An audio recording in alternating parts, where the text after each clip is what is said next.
Hello guys, welcome to quick review. ఇవాళ మనం review ఇవ్వబోయే movie the Odyssey.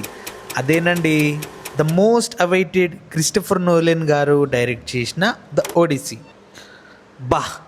First time భయ్యా ఒక హాలీవుడ్ మూవీలో మంచి పీక్ సీన్స్, హై సీన్స్ ఉన్నాయని అనిపించింది భయ్య.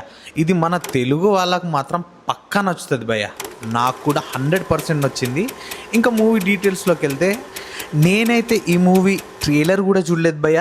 నేను ఎలాంటి ఇన్ఫర్మేషన్ లేకుండా పోయినా, అంటే నాకు కొంచెం ఐడియా అయితే ఉంది. ఆ వెస్టర్న్ మైథాలజీలోని ఒక ఒడిస్సీ అనే క్యారెక్టర్ గురించి మూవీ ఉందని, తను మిస్ అయిపోయిన ఆ ఇయర్స్, ఏం జరిగింది అనే కాన్సెప్ట్ మీద మూవీ ఉంటుందని అయితే తెలిసింది. కానీ అది ఏం జరిగింది అనే ఇన్ఫర్మేషన్ అయితే నాకు లేదు భయ్య. సినిమా స్టార్ట్ అయ్యి ఒక 20-25 మినిట్స్, అబ్బా మళ్ళా రొటీన్ అదే హాలీవుడ్ సినిమాకి వచ్చిందా ఏంది అని అనిపించింది భయ్య. కానీ ఒక 20-25 మినిట్స్ తర్వాత ఒక గుహలో ఒక సీన్ ఉంటుంది భయ్య. అంటే ఒడిసీ అనే క్యారెక్టర్ తన సైనికులతో ఆ గుహ లోపల ఎంటర్ అయిన తర్వాత ఒక సీన్ ఉంటుంది.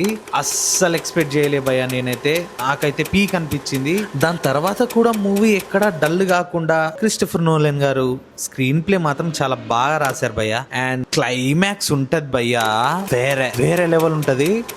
ఆ క్లైమాక్స్ గురించి అంటే స్పాయిలర్ అయితే కాకపోతే అది ఆ క్లైమాక్స్ చూసిన తర్వాత మన మహాభారతం గుర్తొచ్చేసింది భయ్య.